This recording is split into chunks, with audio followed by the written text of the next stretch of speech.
everybody, welcome back to the channel. In this video, we're way up on the CFRC in Sanford. We're actually here at the Lake Monroe Drawbridge, and we're gonna be checking out some Sunrail, Amtrak, and some CSX operations in the area, including a chase of their Aloma local. So let's see what we get.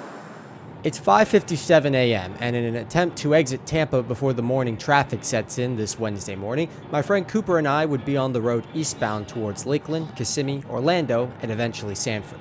This morning, I'd head up the interstate to hit some spots in the CFRC I've yet to cover, and the ever-elusive Aloma branch local out of CSX's Sanford facilities, although it's not terribly elusive anymore, running pretty regularly on Monday and Wednesday mornings and into the afternoons, depending on how much work they have. Exiting I-4 just before 8 a.m. now, first stop would be Lake Monroe and the ACL's drawbridge over the St. Johns River. Originally built in 1884 by the Palatka and Indian River Railway, this line soon became the domain of the Jacksonville, Tampa, and Key West Railway just 3 years later in 1887, before going through two more ownership swaps before becoming Atlantic Coastline Rails in 1902. Ever since, the line would carry the A prefix for their mileposts before getting sold to the Florida Department of Transportation in 2011 by CSX. This is what we're looking at now as the main line sweeps around Florida Power & Light's Sanford power plant on the banks of the St. Johns here, fed by the massive man-made Conomac Lake to the north. First customer here would be P313, southbound from DeBary, lit up at the river with a limited clear signal as he'd be going on to track 1 just across the bridge, which breaks out of track 2, hence the limited speed indication.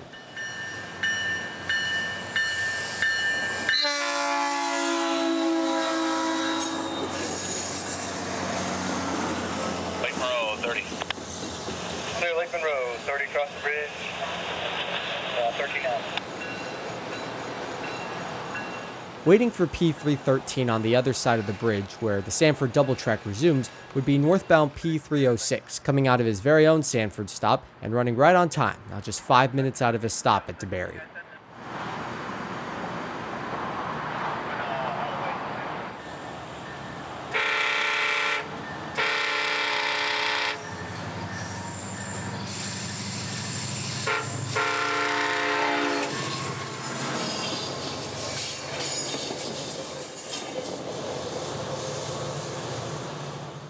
Just across the bridge in a U-turn on US 17 is the Lake Monroe Wayside Park, located on the south bank of the junction between the lake and the St. Johns River from the north. Here, a historical marker greets the occasional visitor to the site, highlighted by the old US 17 highway bridge that is now open to the public as a fishing pier and lookout, which we'd use today for the latter option, with a great view of the A-line just a few hundred yards away.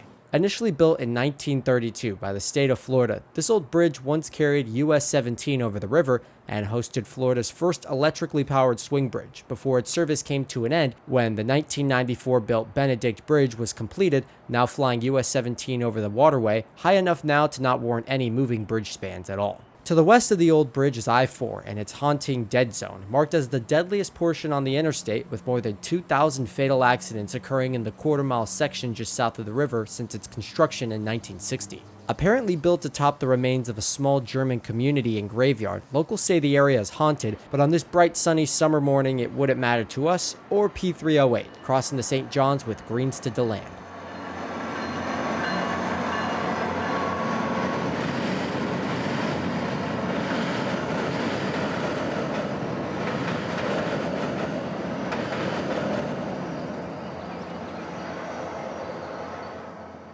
P315 would be next to cross and would wrap up our time at Lake Monroe and the old historic park, which the city has done a great job maintaining.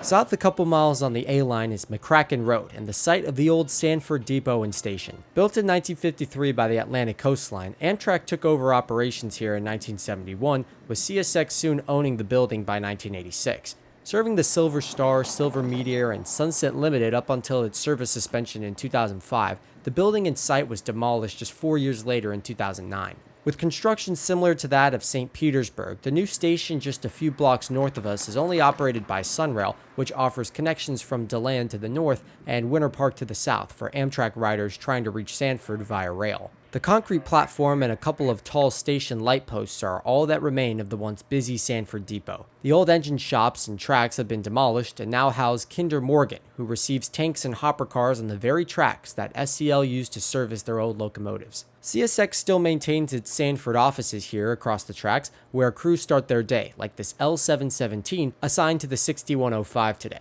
717 is one of 2 daylight switchers in the greater Sanford area, currently departing from his stance here at McCracken, where his single GP40-2 would spend the night in the dead-end spur off of Track 1. The second daytime Sanford switcher is L719, using an ES44AH number 912 to perform some switching in Rand Yard north of the station today, before heading onto the main line to switch a couple of customers south of the station and north at Benson Junction. This is Sanford Station now, a carbon copy of every other Sunrail station on the 65-mile stretch of the CFRC. And a sad scene, considering this is the replacement for that historic 1953 Art Deco built depot. Behind the 719 is the overpass of US 17, with Amtrak's auto train terminal looming behind that. This morning's southbound PO 53 would be almost 3 hours late, which would open up the line a bit more than usual for L719 to get working and a CFRC work crew to do some regular maintenance on a pair of switches under the overpass.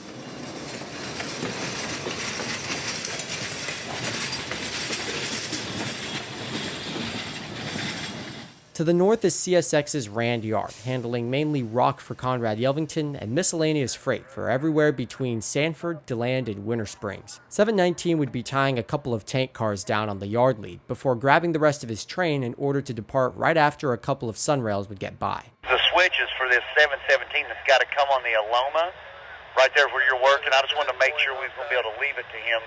We're actually past the switch. We're working on the Aloma track here. Yeah, is he going to be able to get on the Aloma in about 25 minutes to get by you all? Yes, sir. That should be fine. But first, Sunrail would have their 10 a.m. trains to get by, starting with P317 running on time as usual and picking up a handful of riders here. Clear of all tracks, no recalls.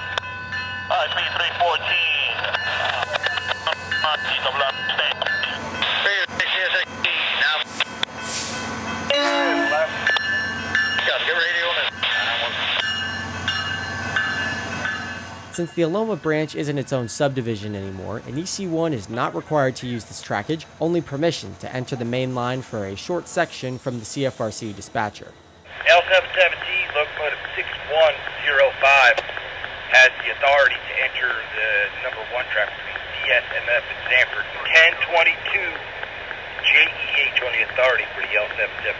We'd get going as L717, the Aloma local, would get permission from the signals at VSMF, which is the entrance to Rand Yard, and CP Sanford, where the Aloma branch spurs out of towards Amtrak's auto train and ultimately Winter Springs. Setting up at the well-documented Persimmon Avenue crossing at Amtrak's yard, we'd only have to wait a couple minutes as 717 gained authority past the track crew's working limits and onto the branch, passing us here at Auto Train in the process.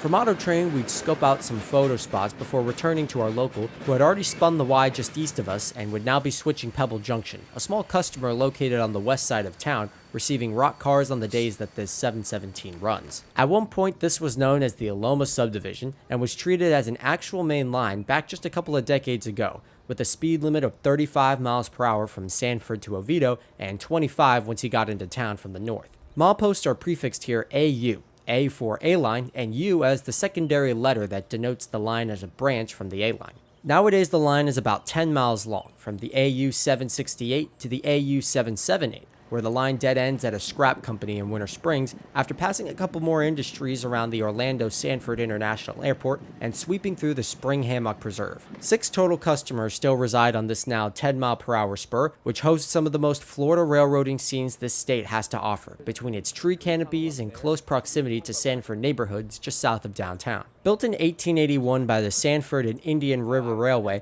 this ACL sub used to run all the way to Oviedo, where it would connect to the Seaboard's Oviedo Spur, breaking out of the main line in downtown Orlando before crossing the ACL's main line and becoming the trackage that Florida Central uses today. Mileposts on the line reflect ACL's history, with the classic triangular concrete post showing up a couple times on the branch, like here at the AU 770. Mark 770 for the line's milepost, and S2 for the distance from the nearest terminal, in this case Sanford, which is 2 miles away. AU 770 is one of the most interesting and picturesque scenes on the line, as tracks stretch through a suburban neighborhood via tree tunnels and swinging hammocks of lush vegetation. What a sight it would have been to see ACL and Seaboard Coastline freight trains roll through here at 35 miles per hour, hence the continuous welded rail on this thin, now accepted trackage.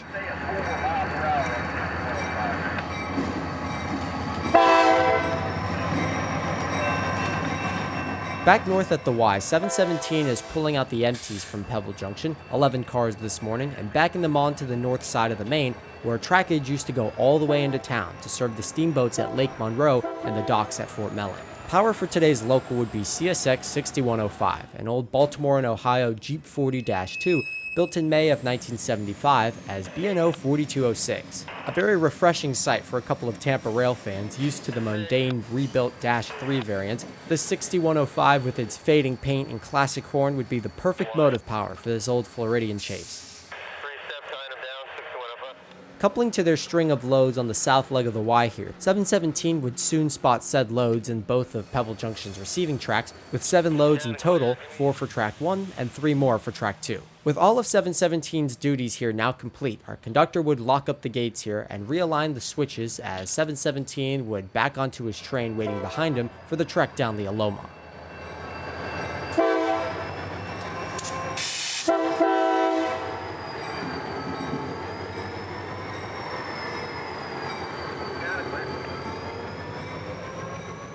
We'd head south a couple blocks from here, now just south of the stem of the Y, where tracks turn to the southeast to cross downtown at a diagonal angle before straightening out at Wynwood. Cooper and I would pick this spot on South Holly Avenue for its almost 90-degree curve, crossbucks, and old freight building adjacent to the rails. I'm not sure if this building was ever a rail-served industry or perhaps a support building for ACL's extensive service into Sanford, but it would look nice next to a tall palm tree and L717 running between the two, now traversing the much-anticipated Aloma branch just after noontime.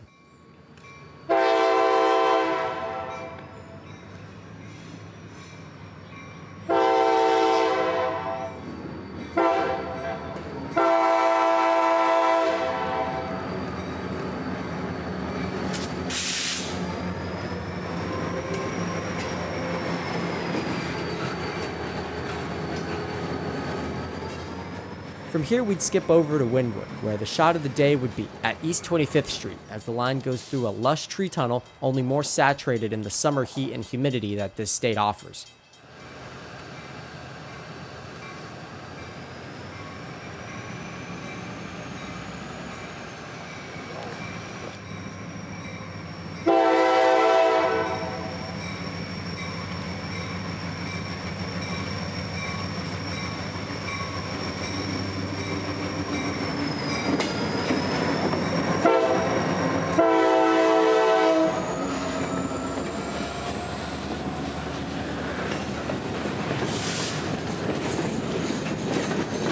Just a mile or so south is the OSI Airport, where 2 industries are waiting patiently for their weekly shipment and where 717 would catch us next. 2 switches can be seen from East Airport Boulevard, the farther one being the spur to Toro, an irrigation company that receives minerals in those gray hoppers that 717 is presently bringing out of the siding. Of the 3 hoppers that Toro would have today, only the third would be empty, so that's all the crew would have to pull out, setting it past the switches with its handbrake supplied, and dropping the 2 loads back at the industry.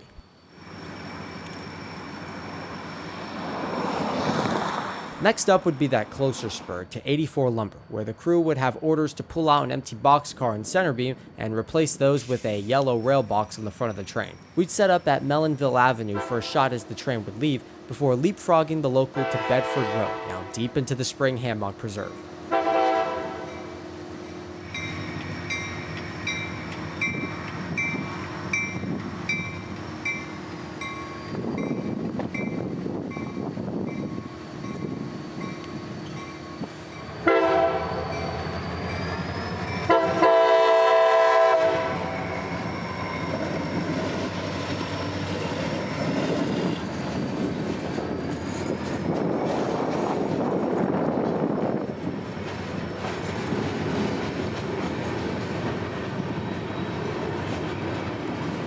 Into Winter Springs we go, setting up on the sunny side of the train now at Valentine Way, and the entrance to Seminole County's EMS and firefighter training facilities.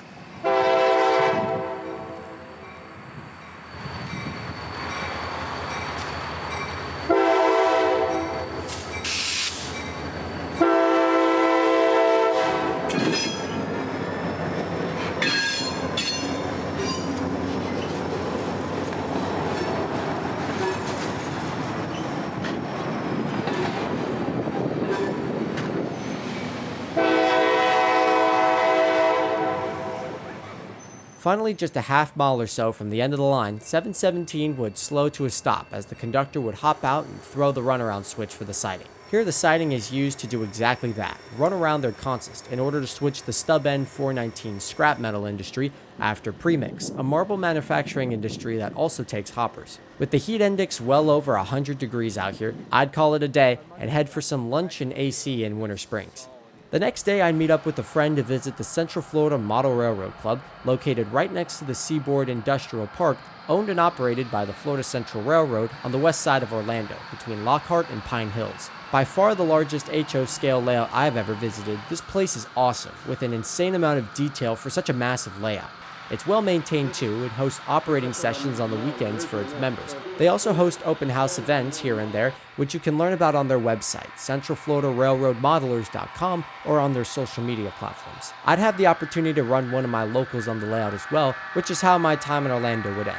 While the drive from Tampa is far from enjoyable, this area does really offer some cool railroading, not only in real life, but in 1/87th scale as well. A huge thanks to Christian Johnson for all the information and history you provided for this video, and to the Central Florida Railroad Modelers for hosting me this afternoon for a little private tour. Links to their aforementioned website will be below if you're interested. I'd highly recommend a visit if you're in the area. But until we meet again, somewhere out there trackside, this is Christian from Multicolor Films. End of transmission.